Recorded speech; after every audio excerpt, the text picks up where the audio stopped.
Oh, hello guys! Do you find it hard to learn English? Many people are struggling with English learning. Some of them think it's very hard to express themselves. Some think it is okay to talk about certain topics they're familiar with, but when they enter some unfamiliar areas, they're inclined to mess up. Some people are craving fluency in English, as they don't have the flow as how a native speaker talks. And today, I just want to share with you how I learned English and became fluent in English. And hopefully, at the end of this video, you'll get to know how to skyrocket your English in an efficient and effective way. My mother tongue is Chinese. I teach myself English. I'm pretty much self-taught. But I think my English is sufficient in most scenarios. It's enough, either talking to other people, or understanding the content while listening to a podcast, or watching TV shows or movies and stuff like that. So, how did I learn English? First, you gotta have a lot of comprehensible input. I mean, a lot. That's priority number one. Comprehensible input is just like a foundation upon which you can build up your castle. It's based on the theory made by the world-renowned linguist Stephen Krashen. We call this comprehensible input. So speaking English well, it's just like you make a slap-up breakfast in the morning. You need to take many ingredients out of the fridge. But if you don't have many ingredients stored in the fridge, you cannot make a hearty breakfast. So you need to put a lot of ingredients in the fridge first. Those are comprehensible input. Just find the things you like, you can understand, and keep absorbing those things. You don't have to follow the herd and study English through the most popular materials and resources. You just need to find something you feel like doing, and that's enough. If you like something, you can consistently do that kind of thing. Consistency is very important. I'm gonna talk about that in the next video. Here, I just wanna say that if you like to do something, you can do that every day, and also you can reach some relevant areas and learn new things. For me, I like watching those videos about self-improvement and self-care. So I just keep watching those videos on YouTube, and I subscribed to their channels. Sometimes they make blogs or interviews with other people.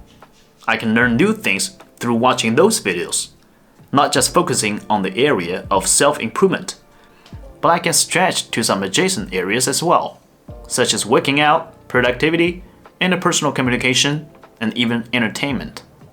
In vlogs and interviews, people talk about many other things that are commonly used in many other areas. So basically, I just spontaneously pick up some English words and expressions that are commonly used in some other areas. And step by step, I make huge progress, and I don't realize the process. I just enjoy what I'm doing, and everything takes care of itself. Which leads to the second pointer. Don't study English, just live English. You don't have to be aware that you're studying English. Just live English, as though it were part of your life. Just like inhaling. You take in the air, and you are not aware of this action at all. Just enjoy the process and focus on something you feel passionate about. In that case, you don't feel overwhelmed or stressed out because you need it to do something you like and you have a passion for it. And improving English is just like the byproduct of the process. You enjoy what you're doing. Pretty much the same with playing badminton. Many of my friends totally started as amateurs who didn't even know how to do the footwork or how to hit the shuttlecock with the right posture. But some of them just kept on having fun with playing badminton. They got a kick out of it. Even though they didn't even know the basics about such a game, they just kept doing that. As time went by, they made huge progress in terms of their badminton skills, strength, and their coordination. Some of them even became as good as professional athletes. I asked them how they pulled through from zero to high level of skills. They just really like, well, just do it every day. Pretty much it. The same with English learning.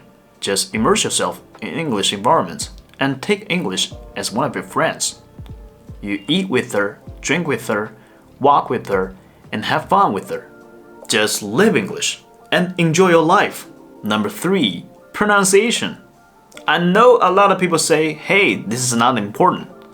But if you want to skyrocket your English, it's very important to improve your pronunciation. When your pronunciation is aligned with how a native speaker talks, it's super easy for you to understand the content while listening. The easier the thing is, the more you're inclined to do it. So pronunciation and listening skills are firmly connected together. You cannot separate them apart, just like two friends hang out together. Also, I think once your pronunciation is very good, you'll get much confidence. You're inclined to do much practice down the road. Once you learn a new word or phrase, you gotta try yourself. Try to incorporate that into your daily life. Because language isn't something that only exists in textbooks or in class. It's something you gotta take away or use every day. You can talk to yourself, incorporating the words and the phrases. You can write journals, incorporating those expressions. You can even make videos and talk to the camera like me. Just put the things you learn into practice. And that improves memory consolidation. And you know how to use them correctly, not just memorize them.